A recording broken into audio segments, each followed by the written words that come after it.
Good day. My name is Lakshya Behl. Welcome to Behl's Business Broadcast. This is a live stream where we talk about how to scale your business from where you are to where you want to be. And as I always say, no man, well, I don't say that, everyone says that, no man is an island unto themselves, and therefore no business can avoid the situations around them, and no business is stronger than the economic conditions prevailing around them. And this is why you need today's stream, because today we're going to talk about what the situation is like, what the top news are like in the economic world out there, in the broader economic world, and how you can tackle those situations, how you can adjust your business to take advantage of what is inevitable, what we know for sure, what the various aspects are that might be uncertain, and how to scale your business. So let's get started with today's top news. First thing is the federal standoff remains, and 800 flights were canceled this morning as FAA cuts flights nationwide. So the Aviation Administration began implementing unprecedented flight reductions Friday morning at 40 major U.S. airports as the government shutdown reached its 38th day, making it the longest in the nation's history. The cuts starting at 4% and gradually increasing to 10% by November 14th. Aim to alleviate strain on approximately 13,000 ATC controllers who have been working without pay since October 1st. So people have been working without pay for a long time. No big surprise there. And some of them are taking up second jobs. Some of them are overworked. Some of them are just under a lot of financial stress right now. And in order to avoid any accidents or mishaps, FAA has been forced to cut down flights and cut down operations. That's the top news for today. Not a great news if you're traveling, but it is what it is. Now, Democrats have absolutely trashed GOP in the recent elections, and Trump has pivoted to affordability after the Democratic wins. Republicans suffered significant losses in gubernatorial races in Virginia and New Jersey, as well as New York City mayoral contest. Now, Democrats capitalized on economic anxiety to win by double-digit margins, and this has prompted White House officials to acknowledge that affordability as a key concern must become the central focus heading into the 2026 midterm elections. J.D. Vance acknowledged a shift in social media in a social media post stating, "We're going to make a decent life affordable in the country," which is something that we've been talking about on our streams for the last couple of weeks. Affordable life, decent life is no longer affordable, especially given other factors that we're going to talk about, such as unemployment and housing crisis. And so J.D. Vance said that affordability will be the measure by which we are ultimately judged in 2026 and beyond. So that goes on to show you what I actually keep saying, that there are some things that are inevitable and some things that are evitable, some things that you cannot predict. And we'll talk about those today. Next, global equity funds see $22 billion inflow on AI optimism. Now, even though AI prices have actually crashed somewhat over the last week, global equity funds have seen more than $20 billion in inflows. In other words, people are just buying the dip. Global funds are buying the dips on AI. So the bet on AI continues to remain as robust as it has been, despite the short-term setbacks. Global stocks have been sliding as U.S. tech rout ripples across markets. So this has been an abrupt sell-off. In fact, Bitcoin went from $125,000 just a few weeks ago to almost under $100,000 over the last couple of days. And that is in line with or correlated with this global sell-off, global stock sell-off, because of, a lot of different factors, but primarily uncertainty about how the interest rates are going to play out, how the macro liquidity situation is going to play out over the next few months.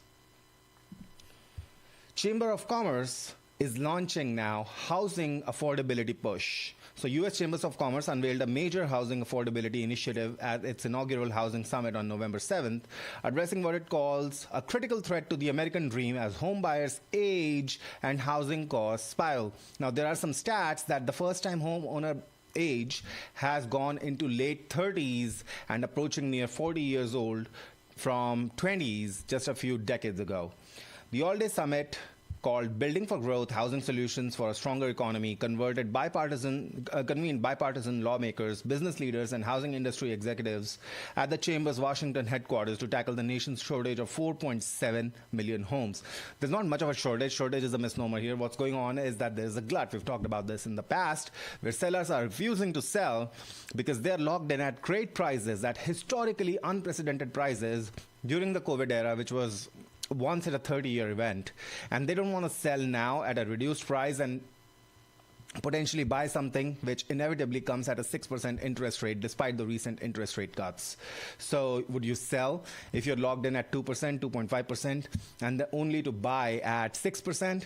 Probably not. And so this is causing a sort of a standoff between the buyers and the sellers, and that is one of the factors why this has been affected. The other factor is, of course, unemployment and the statistics related to that.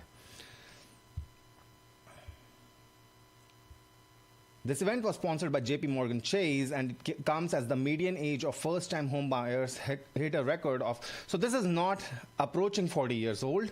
Now this has become a fact that 40-year-olds are now first-time home buyers, up from 33 just 5 years ago. So that's a drastic change in the social housing situation of the country. Record shutdown drains $700 billion from the banks, forcing Federal Reserve intervention, which did a reverse repo last week. You must have heard about the reverse repo that did $29.4 billion to prevent a funding market collapse. But what they've essentially done is soaked up cash from the markets and given it to the banks, which has worsened a lot of things, as you're going to see. So Treasury now has a $1 trillion cash pile because of the ongoing government standoff. And this Treasury General Account, TGA, reached a record $1 trillion on October 30th, as confirmed in the Treasury Borrowing Advisory Committee minutes. The massive cash accumulation has occurred due to government collecting revenues through taxes and tariffs while simultaneously halting expenditures due to the shutdown that began October 1st. However, we've seen the political shifts and the political consequences of that, and the GOP has seen the political consequences of that. Trump has seen the consequences of that. We've seen Vance come out and label affordability as the major issue for GOP going forward. So what are you going to expect from all this? Well, typically what happens is politicians don't like to be unpopular, which is what GOP has become right now, especially with tariffs and unemployment and all that stuff. And like I always say, inflation is a one-way street. Nobody likes deflation. None of the economists or economic advisors to presidents, to kings, to prime ministers worldwide like deflation. Everybody loves inflation. And since everybody loves inflation, prices are a one-way street. Even if the inflation rate goes to zero, the prices that have already increased will not go back down. What that means is things are less affordable, especially as AI drives a current unemployment crisis and is actually taking up or eating up a lot of jobs.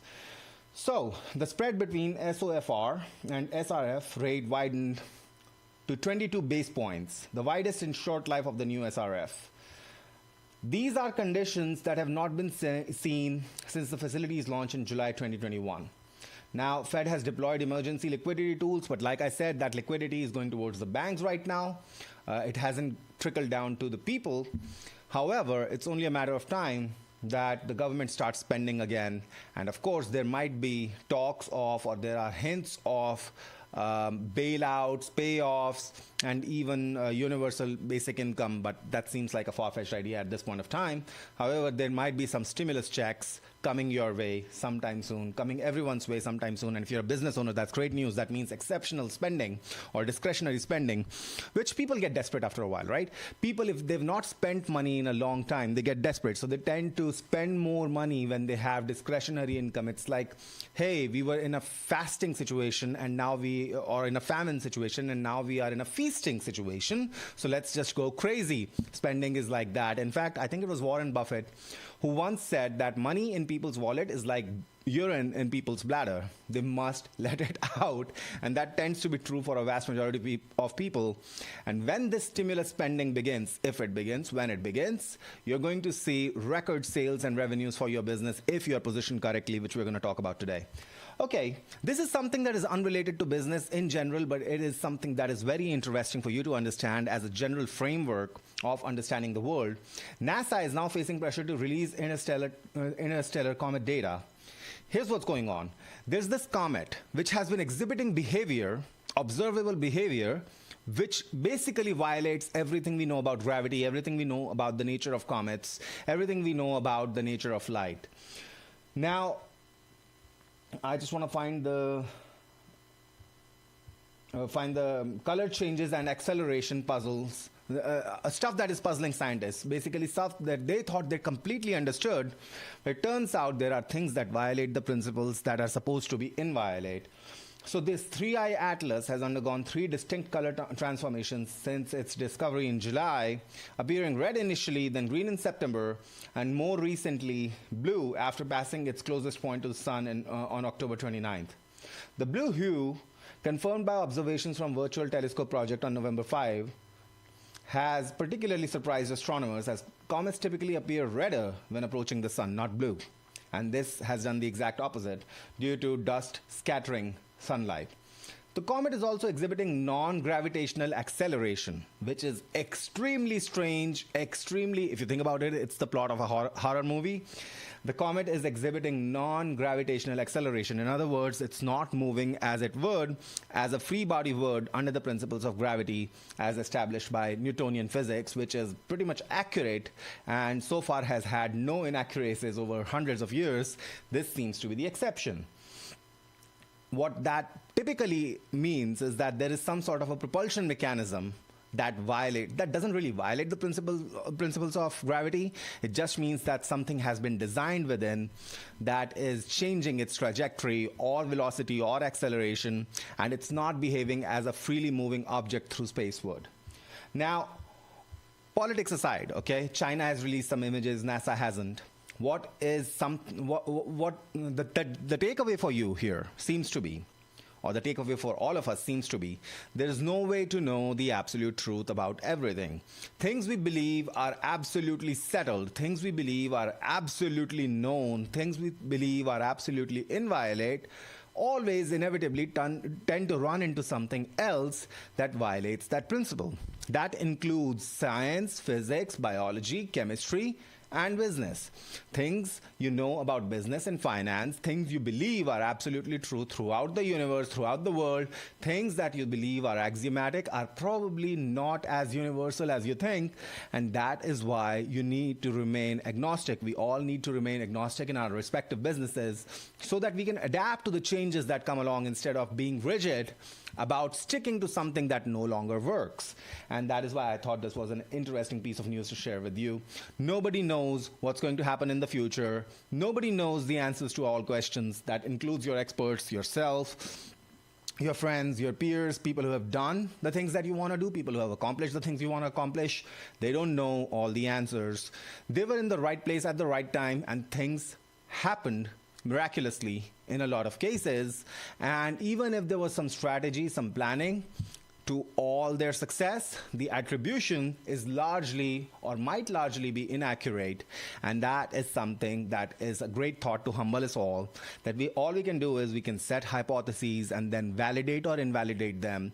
And even if we validate a particular hypothesis, that doesn't mean that that validation is going to continue forever.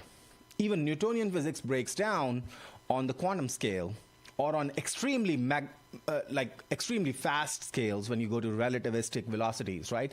So if everything breaks down at a particular scale, that everything you know about business, about economics, about finance is tend to be wrong at a particular scale, at a particular level. And just because something worked yesterday doesn't mean it's going to work tomorrow. Just because something got you from, let's say, $500,000 to $5 million, it's not going to take you it's not likely to take you from $5 million to $50 million. That is going to be another set of hypotheses entirely. Moving on.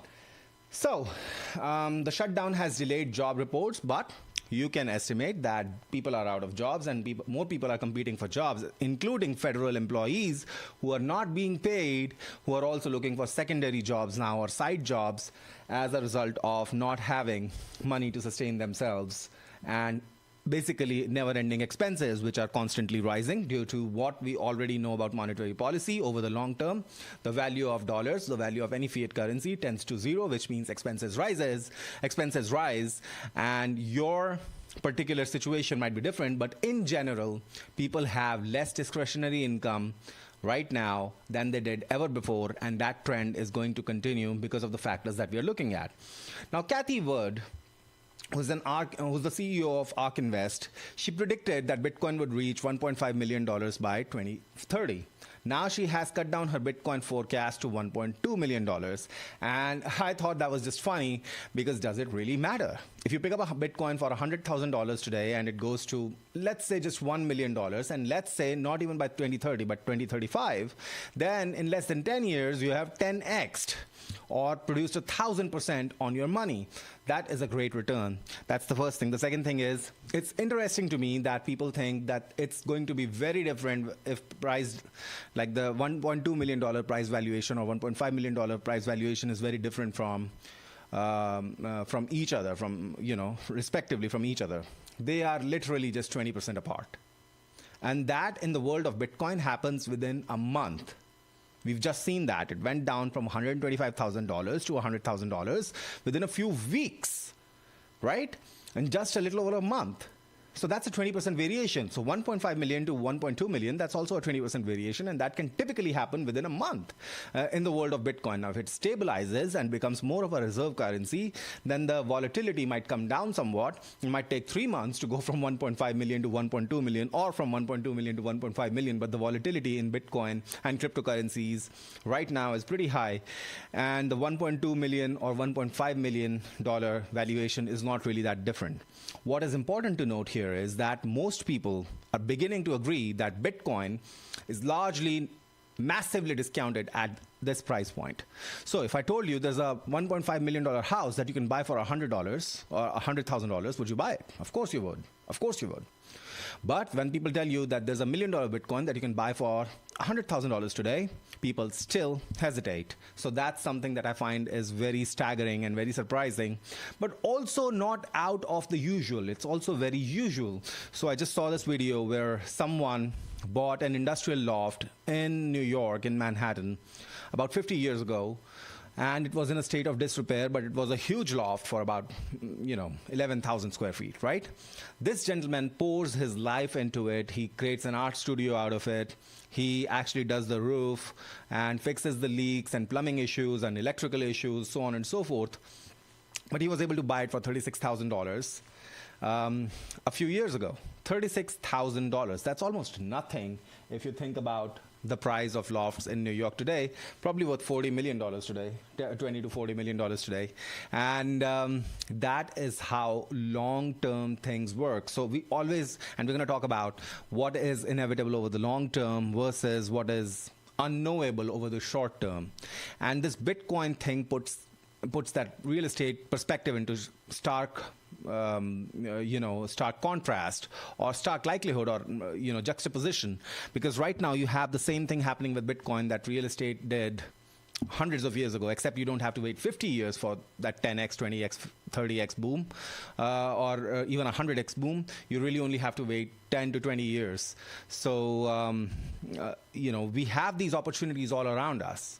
If someone tells you that those great investment opportunities are gone, they're basically telling you a lie. If someone tells you all the big businesses have consolidated their supply chains and now they have economies of scale on their side, and you cannot possibly compete with them, that's an absolute lie. And we're going to talk about that talk about the strategy with respect to that, towards creating your ads, towards positioning your business today, when we talk about Pizza Hut and how things actually changed for a $6 billion company, which is currently basically floundering, almost failing, and their biggest operator has gone under. We'll talk about that. Okay, so IREN Limited, They have pivoted towards AI and they have crushed their earnings with $1.08 per share. So that goes on to show you the push towards AI continues, even though there has been a little bit of a pullback in the stock prices for NVIDIA and other AI related companies and in stock markets in general, especially tech stocks.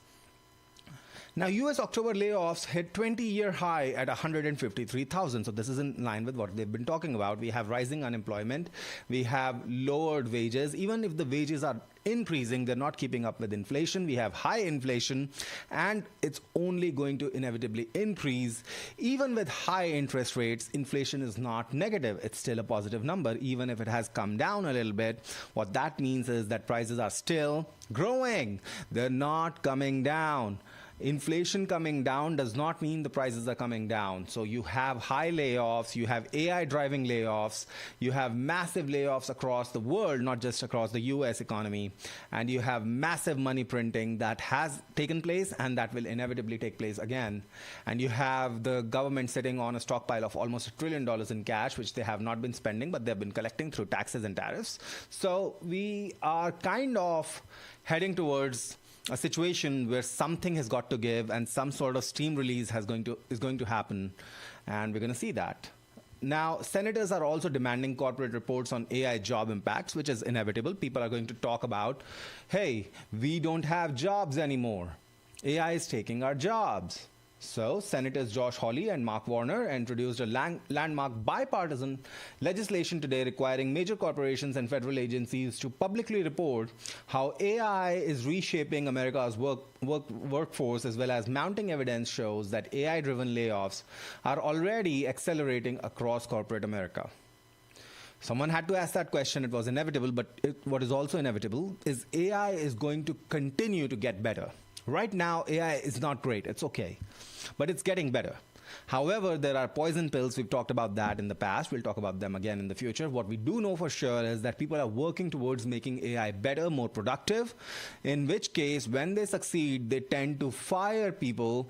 When you find that AI can do the same thing for $1,000 a year in electricity, and let's say $50,000 in infrastructure, and you can basically let go a team of junior devs that was costing you $1 million a year, would you do that? Yes, you would. You would absolutely do that. Anybody would do that. Anybody who's a rational player would do that.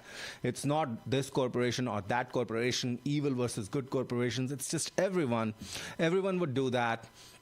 You and I would also do that. And it's also very likely that the small businesses, medium businesses that adapt to AI to solve some of their fundamental problems, if they do that successfully, they're going to cut a lot of their expenses and keep a lot more of their revenues for themselves. So we're going to see that happening. It's inevitable.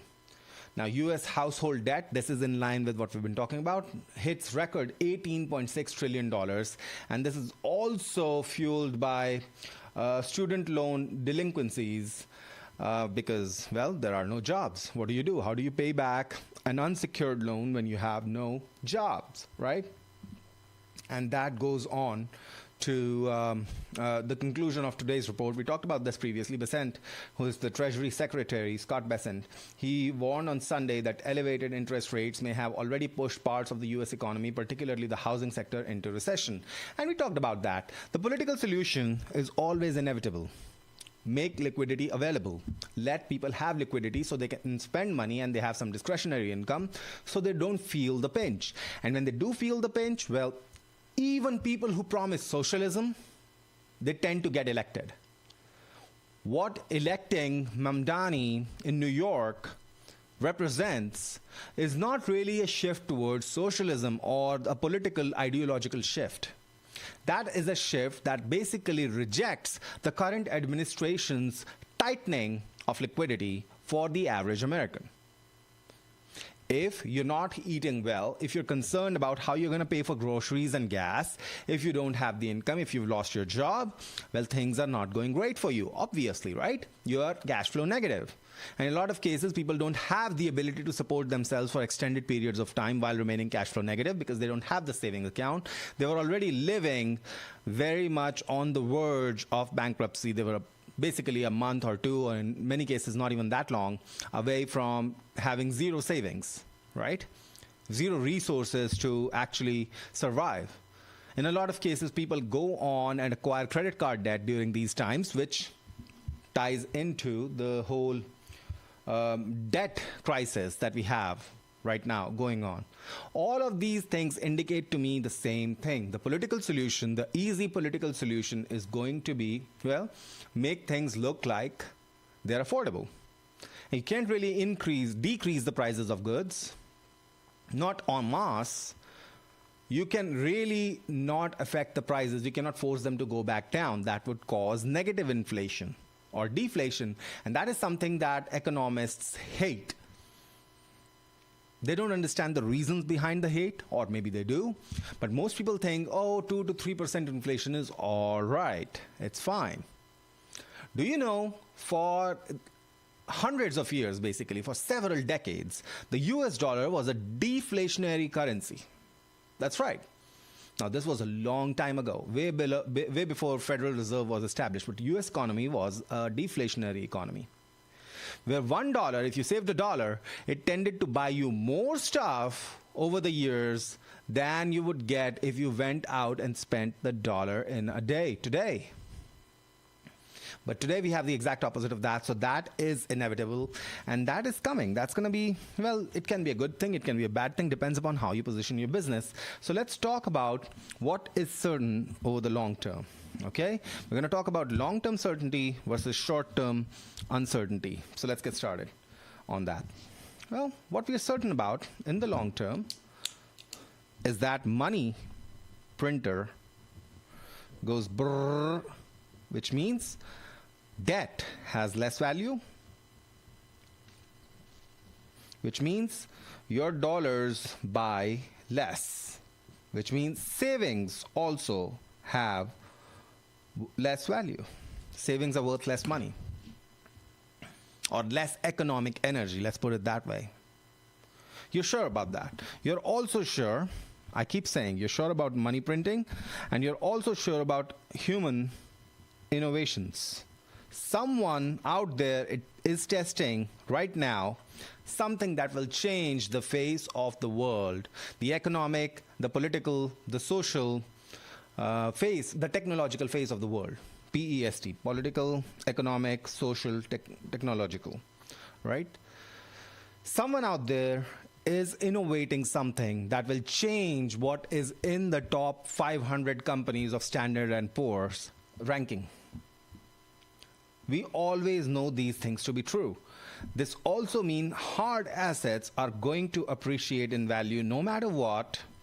If you have hard assets like Bitcoin, gold, real estate, SPX, which I consider to be a hard asset, despite how liquid some of these things are, these hard assets are always going to continue to go up in value over time, right? We've seen that. But over the short term, markets are volatile. All markets are volatile. We've seen that with the AI stock price pullback over the last week. We've seen that, right? We've seen that with the tech crash. They're calling it a crash. It's not really a crash. It's just volatility, which is higher than usual. So we have higher volatility, higher risks, but that's really all there is to it, right? We are always going to have irrationality in the short term. So can SPX go down? Yes, it does for extended periods of time. Can Bitcoin go down? Yes, it does for extended periods of time. Can real estate market stagnate? Yes, it has right now. Can gold go down? Well, gold actually went down for several years between 2011 and 2015, 2016, and then it went back up to the same level as it was in 2011 in 2021. So if you held gold from 2011 to 2020, for instance, you would have made exactly $0 on it, on paper. And now if you held from 2020 to today, you would have almost tripled your portfolio value. Well, maybe not tripled, a little bit over doubled your portfolio value in gold in paper terms. So irrationality can continue for very long. Not long term, but for very long. And this very long means longer than you think. Longer than you think. That's the important part here. So this irrationality can continue. So if you're betting your next month's plans on fundamental analysis of the world, fundamental economic analysis of the world, you might be sorely disappointed. Michael Burry is right now But he's been wrong for basically almost 2 decades now, since 2008, right? He's a perma bear. He always likes to tell you that things are about to crash.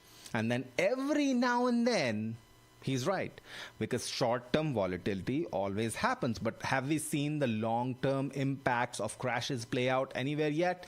Yeah, with Zimbabwe dollars, we have $1 trillion for a bus ride or something, right? We've seen that happen, but that was just replaced by US dollar. On a major global catastrophic scale, not yet. We haven't. Japan has actually shown us what happens when you keep printing money for the long term. Your demographics basically dry up. Since you're borrowing from the future, there is no future for the future. So you don't have kids, and there are no kids, and if you do have kids, then they won't have kids. Why? Because the future looks bleak. How do you bring kids into a world where everything seems so unaffordable, where you're working so hard and yet fail to survive, yet struggle so hard just to survive? You don't want to bring kids into that world. So that is what happens. Anyway, so that's a long-term impact. But we haven't seen any major crashes outside of valuations and stuff like that. We haven't seen civil wars, for instance, playing out, which people like Michael Burry would have you believe would happen inevitably. At some point of time, that might happen. You know, things do happen. Bad things happen in the world. But do you know when these will happen? You don't. And that is why I keep saying short-term uncertainty is absolutely guaranteed. One of the things that is guaranteed over the long term, one of the things that you can be certain about over the long term, is that short term, anything can change, really.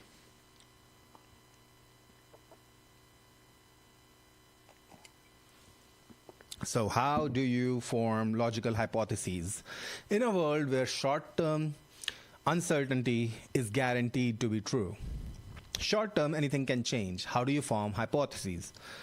What is the framework of forming logical hypotheses for your business? Well, the framework is based on pain. What is the pain that people are expressing in your audience? Your audience is already talking about the things that cause pain for them. Can you figure that out? And then test ads, really. We live in a great world right now, despite all the economic uncertainty, despite all the political unrest. We live in a great world right now where you can go out and test your business ideas for as little as $100. Okay? Got an idea? Go test it out. Form an ad or form a bunch of ads. Go throw them in an ad set, and you can find out whether people agree, whether your audience agrees with that idea or not. For $100 to $1,000, right? You can validate or invalidate your ideas. In other words, for the amount of money it would cost you to open up a restaurant and then find out you were wrong about your assumptions, your hypotheses, which, you know, now this is an old stat, but the last time I studied statistics or data, actuaries data on, or actuarial data on opening up a restaurant, it was like you would spend $700,000 to $800,000 building out a restaurant. This is apart from the real estate costs. Okay? Now, for that amount of money, you can test between 1,000 and 10,000 hypotheses today. You can test 1,000 to, let's say, 10,000 hypotheses today cheaply, but you would have solid data on whether someone wants your offer or not. Then, you know, business is all about taking that hypothesis that has been validated and implementing it in your business. So what's a good ad framework? Well, write to a friend or write to your best customer. That's it. When I write an ad for a business, for a client's business, I just talk to them about what they would say to their best customer or client. That's it. If I write an ad for my business, I write to my best customer or client. If you can do that, pay a copywriter to do that, obviously. Copywriters are cheap. Don't let anyone tell you that copywriters are expensive. Great copywriters today are really working for a few $100s an hour, sometimes even less than $100 an hour. And an ad doesn't take a lot of time to write. If you're an experienced copywriter, it's the research that takes a lot of time, or used to take a lot of time, where today you can just use AI to run that research for you. Perplexity, right? Use Perplexity and ask it questions, and then let it go out and validate whether there's demand for your idea, for your product, for your service, for your pivot whatever it is that you're going to sell for your feature set. How does it do that? Well, it goes out and looks at the various threads on Reddit where people are talking about their actual problems. Your own audience is talking about their actual problems. They can look at not just Perplexity, but other AIs as well. They can look at, or you can compile data from a bunch of products that your competitors have and just go through the reviews. So reviews and threads, right? Of course, comments on content. Compile this, pay someone $10 an hour to compile all of this, and then have AI digest this data and figure out what the recurring themes are. Based on that, write to your customer, write to your best customer, and then take that ad, push it out to the world, and spend like $100 to $500 and see if it works.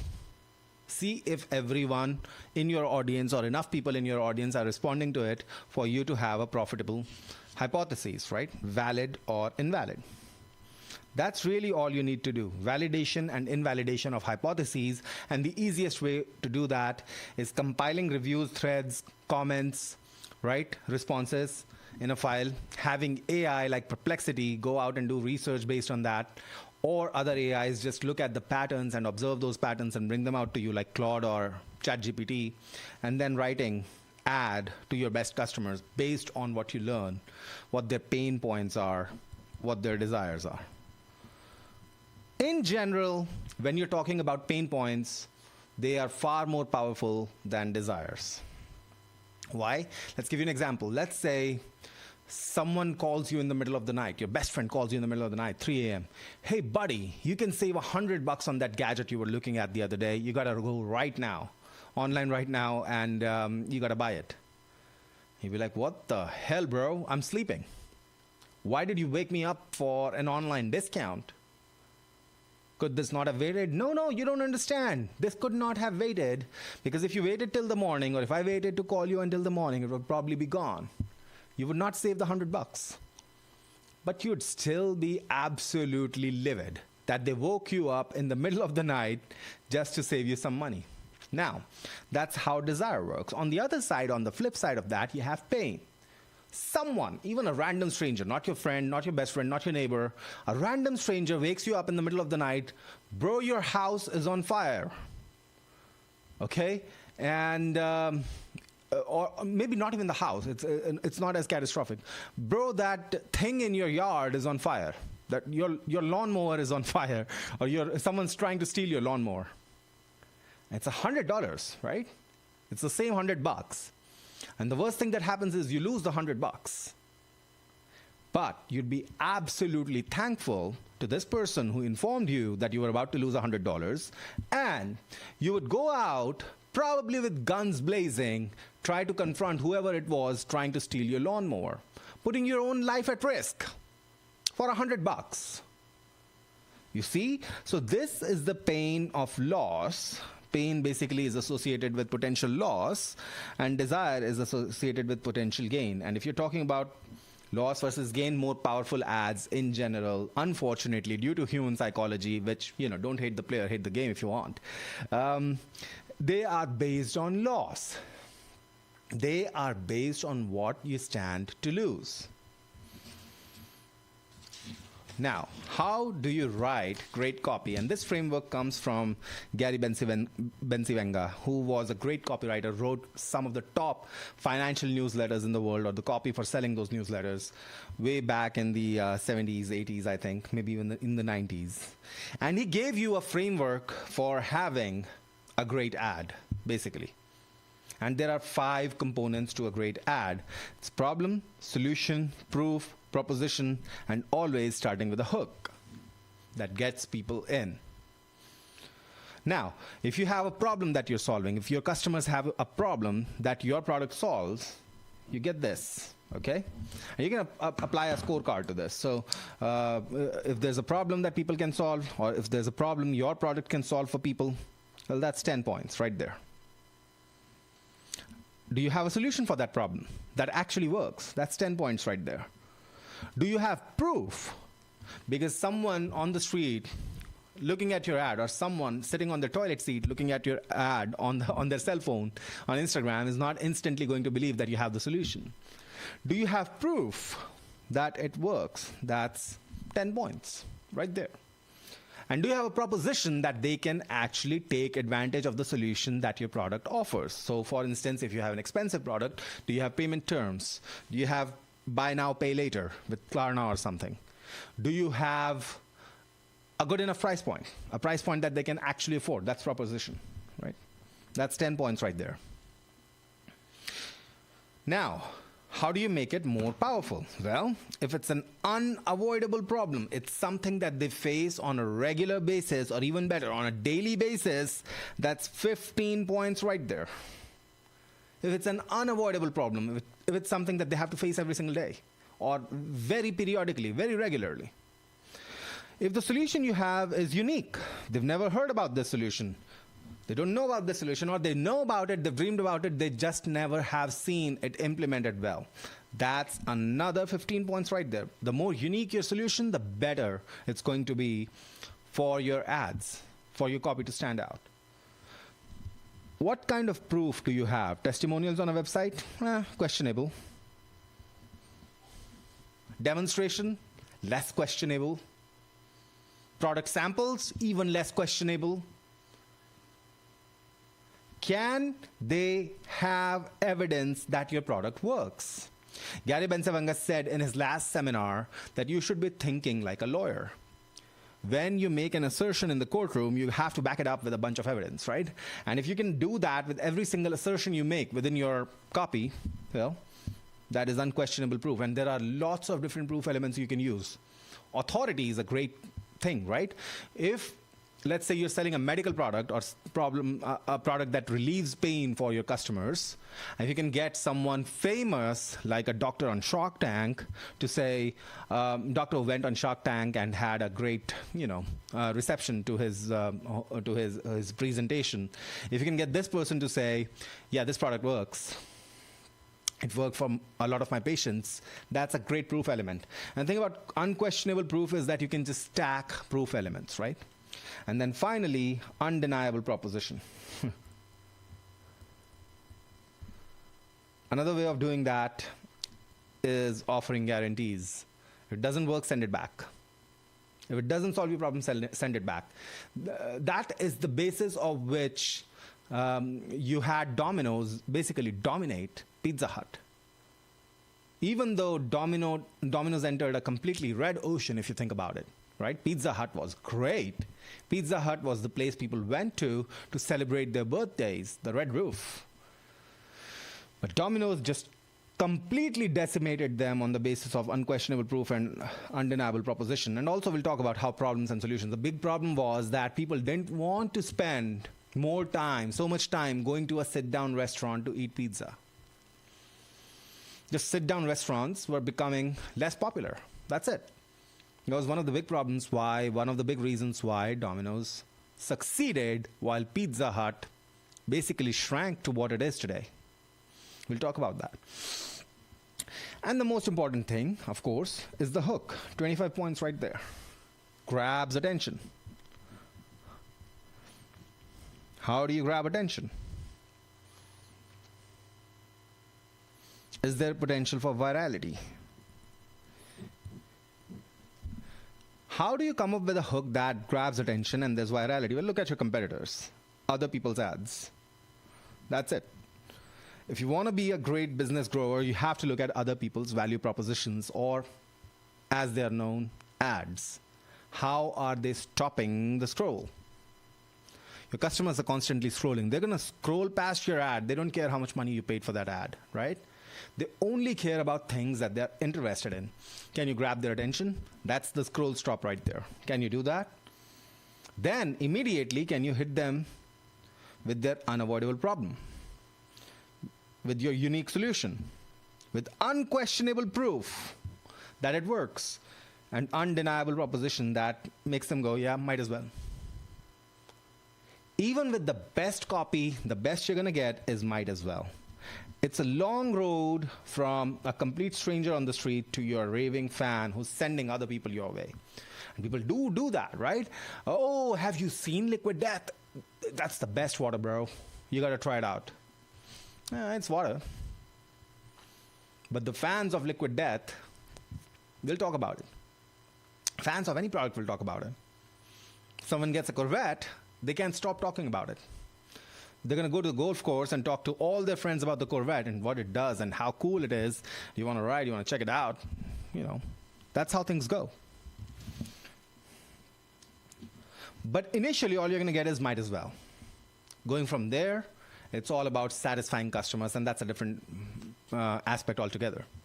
Just to get here, however, you have this great copy framework thanks to Gary Bencivenga.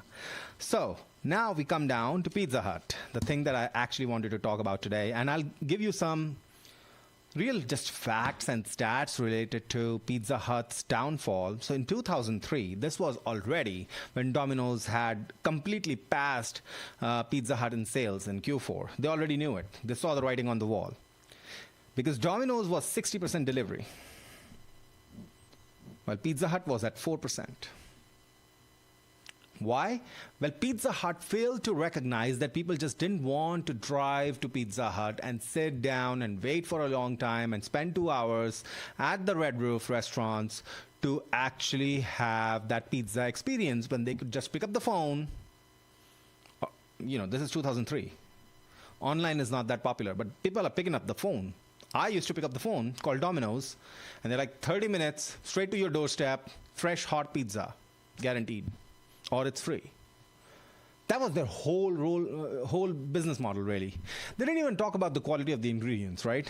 They didn't talk about how it was a gourmet pizza, how you're going to have so much fun with the pizza. It was just fresh, hot pizza delivered to your doorstep within 30 minutes, or it's free. That's it. That's a very powerful proposition right there. It's got proof built in, so that's your guarantee. It's going to be free if we don't deliver it within 30 minutes. So the question is, what is the problem that Domino's was solving that Pizza Hut wasn't? Well, the problem people had was, we are hungry, we have no time, really. I'm too hungry. I don't have the time. I don't want to go to a sit-down restaurant. I don't want to waste 4 hours. I just want to have my pizza while continuing to watch whatever DVD I'm watching, or working on whatever it is that I'm working on. I just don't want to spend the time on food. I don't want to cook. I don't care about what I'm eating. I just want to eat something. Solution? We'll give you fresh hot pizza, 30 minutes or less. If we don't deliver, it's free. So just call us up right now, and within 30 minutes, you're going to have your pizza. That is the framework that decimated decades of dominance of Pizza Hut. That is what Domino's used to kill Pizza Hut, basically. And Pizza Hut is complicit in their own disaster story. Why? Because the franchisees, they were real estate people. These were real estate moguls. They were not pizza people. They were not economists. They were not food industry people. They were real estate people. And they vetoed delivery conversions. Now this was, I think, 2006, 2007, around that time. Why? Because their land valuations, which were based on comps, were essentially fake. Why? Well, White Castle, $1.1 million. If that is worth this much, then I've got to be worth $1.1 million. And this was propped up by the banking industry. They were also complicit. But these people were like, oh, if we convert it to delivery only, the valuation takes a serious hit. We can't do that. Well, hello. Your sales are struggling. You can't keep up fake valuations forever. But they didn't see the writing on the wall. They were more focused on the short-term valuations and money in the pocket rather than long-term impact of not serving what people wanted. Actually solving their audience's problems. What's the actual problem? The actual problem is, I don't want to go to Pizza Hut and sit down. How long has it been since you went to a Red Roof restaurant, sat down for a pizza, and happily spent 2 hours just to have pizza? It sounds ridiculous. But that is what they stuck onto. In fact, in 2016, when Pizza Hut expanded to China, they had a $2 billion surplus. $2 billion surplus. Instead of using that to convert at least some of it to delivery only or to promote a delivery only aspect, they just returned $1.8 billion to the shareholders. Like, are you kidding me? What is the share price now? What's the stock price now, right?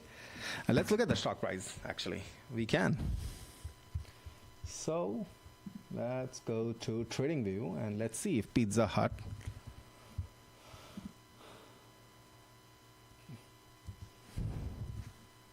how Pizza Hut is doing today, basically.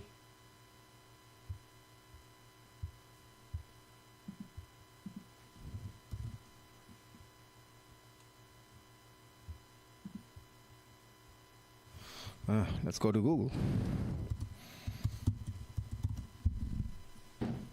It's Yum Brands, that's the corporation, and it's $148. So let's just look at the Yum Brands chart.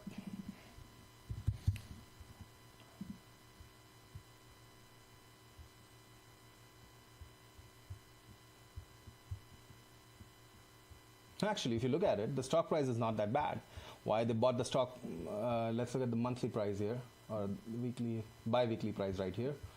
And they had this explosive growth. So the stock price is essentially what has kept the delusion going for such a long time. The stock price is great. They bought back stock for $1.8 billion, and the stock price is great. However, that doesn't account for the sales that are dwindling right now. If you look at just the stock price, it looks like companies going absolutely bonkers. They've done absolutely great in terms of performance over the years, especially over the years that people consider them dead. But the sales records show something else, which is evidenced by NPC International right here. NPC International, which was their biggest franchisees, who had 1,300 stores. They were forced to close 1,100 stores in 2020 because of $1.1 billion debt. Now, if you do the math on that, that's almost $1 million in debt per store, which means every store was valued at over $1 million. That's what is going on. Now, the stock price looks great, so, that is something that you can say that they've done well. However, the sales on that are not really that great, and you're going to find a lot of Pizza Hut stores in disrepair. And the reason for that, well, again, it's a marketing problem. It's the product market fit. The product is not fit to the market. They're still focused on sit-down pizza.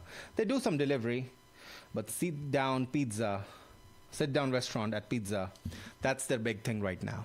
And Domino's has changed hands. I mean, Pepsi owned them, and Pizza Hut has changed hands. Pepsi owned them for a while, and they were siphoned off to someone else and then to someone else.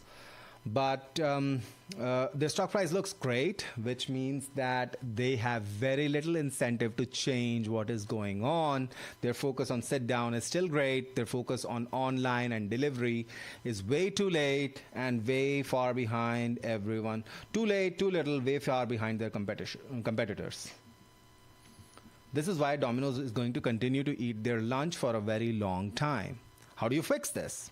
That's a marketing problem. If you are someone who likes pizza like I do you want to eat pizza at a Pizza Hut store? That's the core question right there. Do you want to? Not really. Do you want to eat pizza at Pizza Hut? Not really. What was the last time you went out to a pizza store to sit down and have pizza right there? Pizza is a delivery thing. Costco pizza, people have Costco pizza right then and there. It's just a slice, and then they go home. Or in most cases, when they're buying the whole pie, they just bring the pie home. Very rarely do you find someone just sitting down in a group and having the whole pie. Now, it does happen from time to time. Pizza Hut still has some sales, but the vast majority of sales for Pizza Hut are online sales or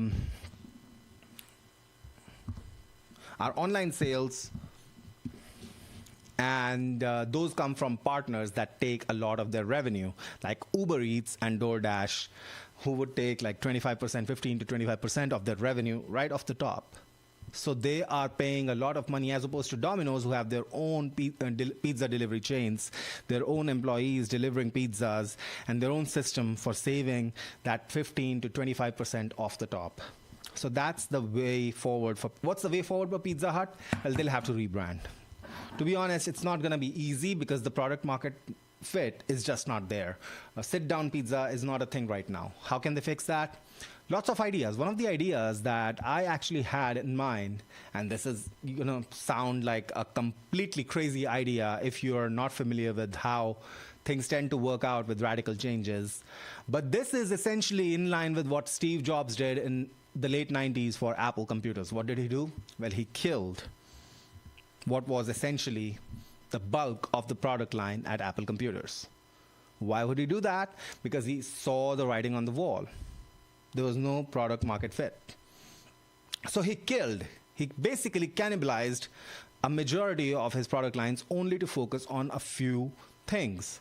What can Pizza Hut do to actually compete with Domino's? Well, the thing they do is they don't compete with Domino's anymore. Domino's has got the delivery thing.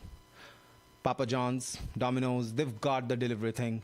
Especially Domino's, like, they are just big on delivery. 90% plus delivery, I think. 60, 70, 80, something like that. A huge majority of their sales are delivery. If you want to order delivery, it's going to be Domino's in most cases for most people. So what can Pizza Hut do? Well, they can convert their restaurants into delivery restaurants now, more focused on delivery than sit-downs. That requires a huge rebuild. Not a huge rebuild, but a huge effort. And you're going to find that a lot of these franchisees are going to veto that, as they have done in the past. That is a possibility.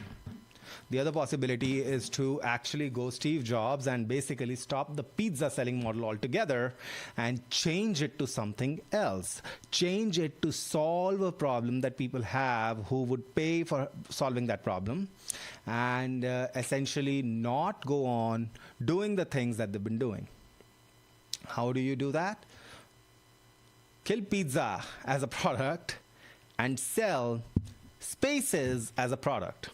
Party venues, birthdays, kids and adults. You can even have BYOB restaurants. Convert your restaurants into event spaces, arcades and stuff like that. Have all these different upsells where you can have video games or pool tables or other things that make people nostalgic.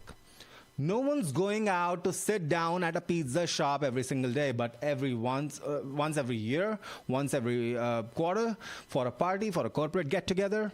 Yeah, it could make a great space. In fact, one of the most profitable restaurants that I was about to acquire or partner in New York City, in Manhattan, one of their greatest sources of profit was converting their basement into a flex space where they would rent it out for events. And they had great success doing that.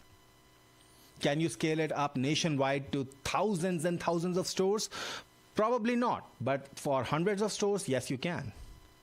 Pizza Hut could become the first space where you can actually go on an app and reserve a space for 2 hours this Saturday, subject to availability, and have your menu customized and have, kids' birthday parties, all taken care of for you, with retro games on the side and pool tables on the other side, all as upsells.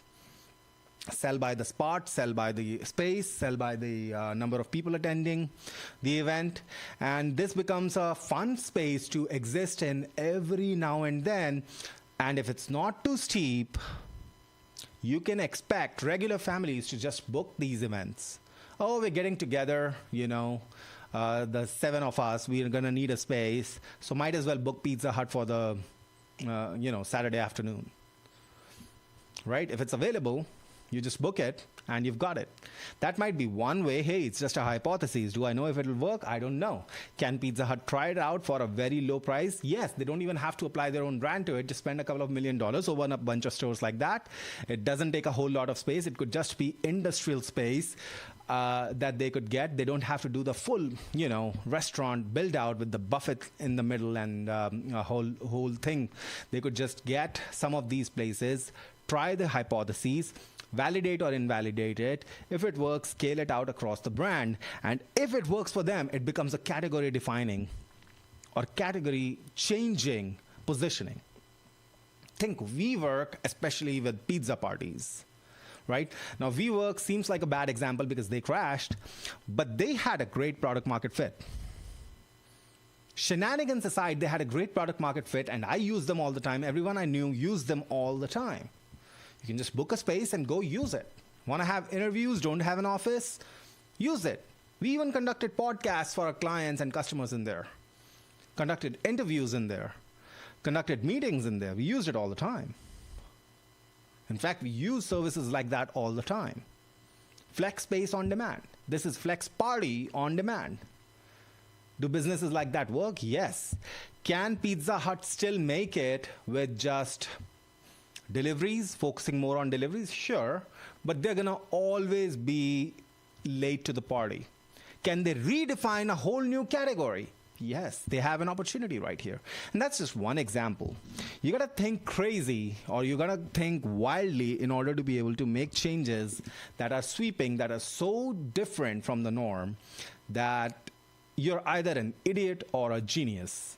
But chances are, if you take shots like that, sooner or later you find something that hits, and then they call you a genius. Like they called Steve Jobs a genius, and he's not the only example. We have thousands of examples like that. People who just changed the business model and went on to dominate a completely different business category. You could do that. You see these dropshippers on Money Twitter, and some of them are really successful. Some of them started as dropshippers and then created their own brands, multi-million-dollar brands. And the way they did that was not by competing with everyone else, not by selling the same product as everyone else, but redefining the product to fit to a particular demographic. Right? Or to solve a particular problem for a niche demographic. If you want to sell clothes, it's going to be very hard. If you want to sell fashion, probably going to be very hard. You're competing with fast fashion to high-end fashion to everyone in between. Clothes for prom queens in particular? Is there a brand right there? Yep, there is a brand right there. And if you don't have a lot of money, you could start it off by, ordering a small consignment from China or something, and making sure you have the great, the best, how would you say, adherence to your audience, the kind of products that your audience would love. That's it. And that's a great idea, actually. You should write it down. Prom queen fashion.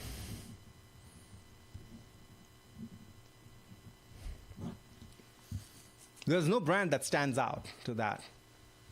Wedding boots. There are wedding dresses, wedding boots only, or wedding shoes only.